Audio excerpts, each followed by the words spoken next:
लोगों को लगता है कि मेरे पास तंगी है। अगर परमेश्वर मैं तेरे राज्य के लिए इसको बोऊं, तेरी सेवा के लिए बोऊं, तो मेरे पास तंगी आ जाएगी, घटी आ जाएगी। लेकिन परमेश्वर का वचन कहता है तंगी नहीं, तुम्हारे पास बच भी जाएगा। इतनी बरकत होगी जब तुम खुदा के लिए बोना शुरू कर दोगे। तो घटी तब तक है, तंगी तब तक है जब तक तुम बोना नहीं सीखते। जिस दिन बोना सीख जाते हैं परमेश्वर के कामों के लिए, खुदा की सेवा के लिए, उस दिन वो तंगी वो घटी दूर हो जाती है, क्योंकि वचन पूरा होता है। उसने कहा तुम्हारे पास बच भी जाएगा जो तुम बोओगे। यीशु मसीह ने अपने चेलों को बोला कि इन लोगों को लाइन में बिठा दो। 5000 लोग थे। यीशु मसीह ने बोला तुम्हारे पास क्या है? उसने कहा 5 रोटी और 2 मछली। वो सोच रहे थे 5000 लोग कैसे खाएंगे, लेकिन यीशु मसीह ने क्या कहा? इन्हें बिठा। और जब वो बैठे उन 5 रोटियों से, 5000 रोटियों से और 2 मछली से 5000 लोगों को खिलाया। उन 5 रोटियों से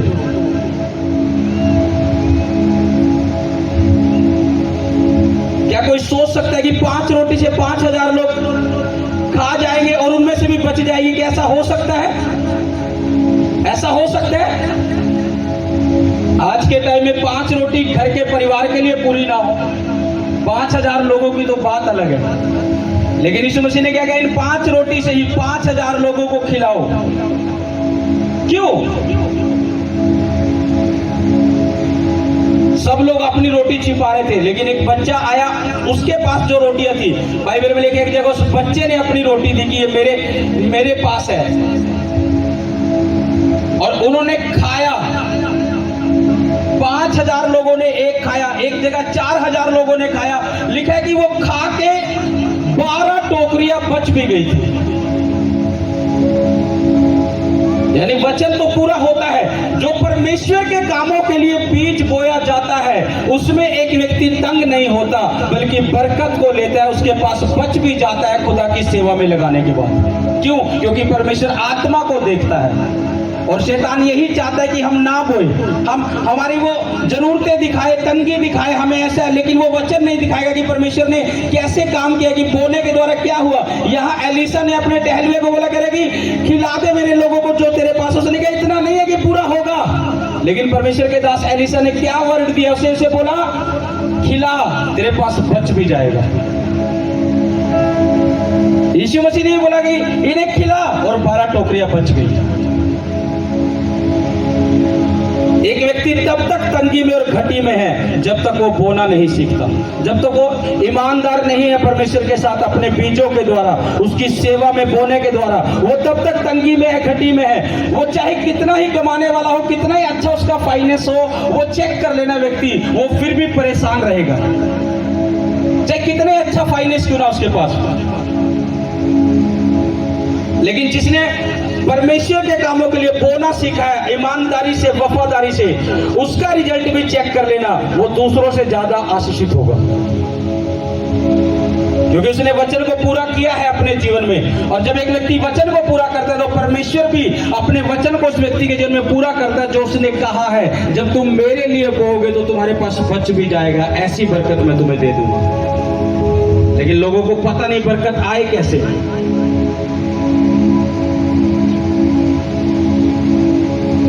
एक विधवा औरत, उसके पास क्या था? थोड़ा सा मैदा और कुप्पी में तेल ही तो था। क्या था उसके पास? परमेश्वर के दास ने कहा जो मैं कह रहा हूं उसे पूरा कर। वो कह रही मेरे पास थोड़ा है, थोड़ा नहीं है, बच जाएगा, और तब तक खाती रहेगी जब तक अकाल खत्म नहीं होगा। वैसे ही हुआ क्या नहीं?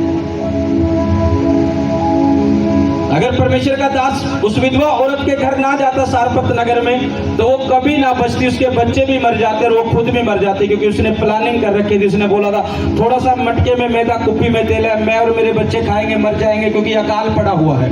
लेकिन परमेश्वर के दास ने क्या कहा? जो पहले मेरे लिए लेकर आ, पहले मेरे लिए लेकर आ, उसके बाद जो तुझे करना वो करना। और वो पहले परमेश्वर के दास के लिए वो रोटी लेकर आई। परमेश्वर के दास ने खाया उसे, और उसे खाकर उसे आशीष दी। और जब वो आशीष देखी उसने, वो आशीष उस पर लगी रही। जब तक अकाल खत्म नहीं हुआ तब तक उसके मटके का मैदा और कुप्पी का तेल कभी खत्म नहीं हुआ। ये बरकत है बोने की। और बहुत से लोग इस चीज को समझते नहीं है, वो तंगी में चलते रहेंगे, घटी में चलते रहेंगे, लेकिन बोना नहीं सीखेंगे, परमेश्वर की सेवा के लिए आगे आना नहीं सीखेंगे कि हमें सेवा के लिए इन कामों को करना है। वो तंगी सह लेंगे। हो सकता है सालों से तुम मसीह में हो, लेकिन वो तंगी आज भी तुम्हारे जीवन में। क्यों? क्योंकि कभी तुमने परमेश्वर की सेवा के लिए बीज को बोया नहीं, कभी तुमने अपने टाइट को बोया नहीं। टाइट को बोया है तो अपने स्वार्थ के लिए बोया, चलो कुछ टाइम बो के देखता हूं कुछ हो रहा है कि नहीं, कुछ बरकत अलग से आ रही है कि नहीं। एक टाइम बोया, 2 टाइम बोया, 3 टाइम बोया, लेकिन इस संसार का बीज भी 6 महीने के बाद फल लेकर आता। जब एक किसान खेत में बो देता है उस बीज को, वो ऐसा नहीं करता कि उसे बोया और अगले दिन जाकर वो देखे कि फल आया कि नहीं। वो 6 महीने वो भी वेट करता है एक किसान। लेकिन एक विश्वासी का जीवन क्या है? मैंने आज बोया, कल रिजल्ट आया कि नहीं आया, तो फिर से उस वचन को तोड़ दिया।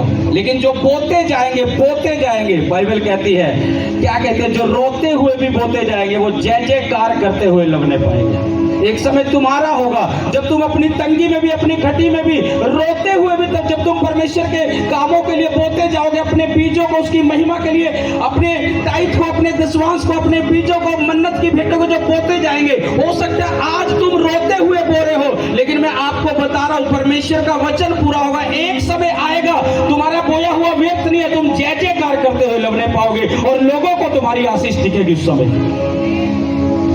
ऐसा नहीं है कि तुमने तंगी में बोया पीछे और परमेश्वर भूल गया तुम्हारे बोए हुए बीज को, ऐसा नहीं है।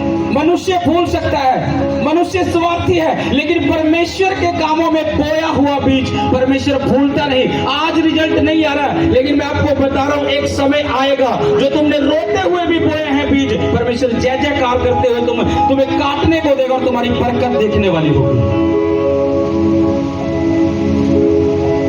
उस विधवा औरत ने रोते हुए तो बोया था, मेरे पास मटके में थोड़ा सा मैदा है, कुप्पी में तेल है, मैं खाऊंगी मर जाऊंगी। लेकिन परमेश्वर के दास ने क्या कहा, पहले तू बो इसे।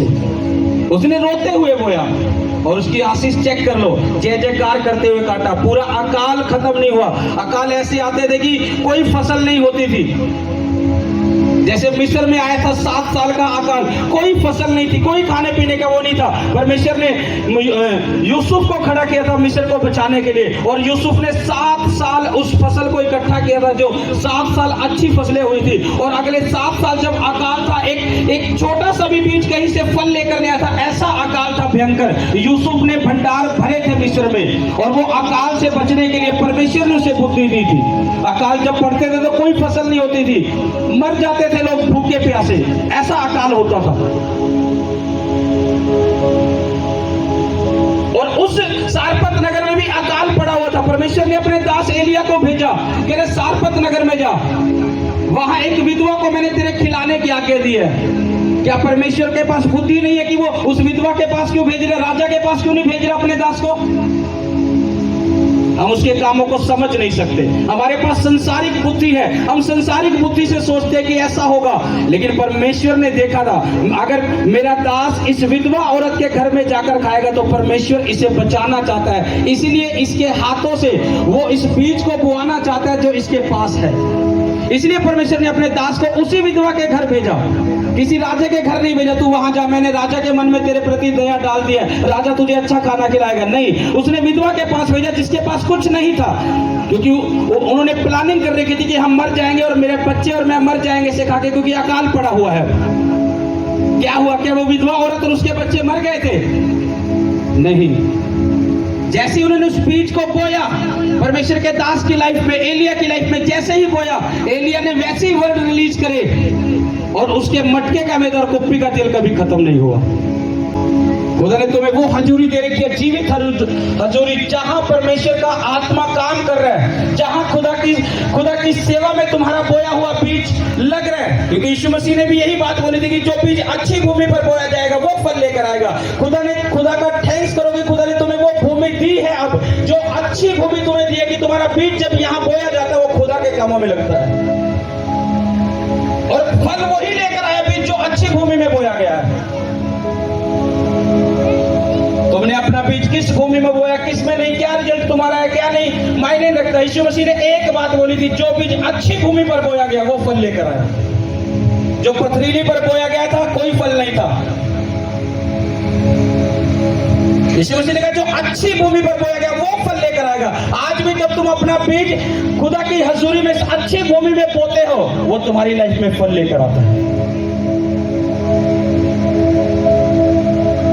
तंगी तब तक है जब तक तुम बोना नहीं सीखते, खटी तब तक है जब तक तुम बोना नहीं सीखते। जिस दिन तुम बोना सीख जाओगे, तंगी में भी खटी में भी, मैंने बोना सीखा है अपनी तंगी में भी, मैं खुदा की हजूरी में ये बात कर रहा हूं। मैंने अपनी खटी में भी, मेरी लाइफ में बहुत खटी होती थी, लेकिन मैंने अपने बोने का ध्यान रखा है। इसीलिए परमेश्वर मुझे बरकत देता है और बढ़ाता है अपनी महिमा के लिए, क्योंकि मैंने अपनी तंगी में भी सारे काम एक तरफ है जो खुदा के लिए मुझे करना है, मैंने पहले उस काम को देखा है। गरीबी के शराब तुड़वाने हैं, कर्जे से आजाद होना है, तुम्हें वचन को पूरा करना पड़ेगा। अपने टाइट को खुदा के कामों के लिए बोलना पड़ेगा, तंगी में भी खटी में भी। इस वचन को याद रखना कि तंगी नहीं होगी। तुम्हें लगेगा, शैतान दिखाएगा तंगी होगी, अगर मैं इस टाइट को बोऊंगी, इस दशवांश को बोऊंगी तो मेरे परिवार में तंगी आएगी। तंगी नहीं आएगी। खुदा का वचन कहता है कि बच जाएगा, ऐसी बरकत तुम्हारी लाइफ में होगी।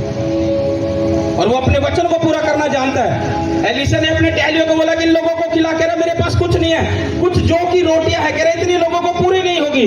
परमेश्वर के दास ने बोला इन्हें खिला, जो तेरे पास है तू लोगों को खिलाएगा, उनमें से बच भी जाएगा तेरे पास। और वैसा ही वचन पूरा हुआ। सब लोग खा के तृप्त हो गए और उस टहलियों के पास कुछ बच भी गया।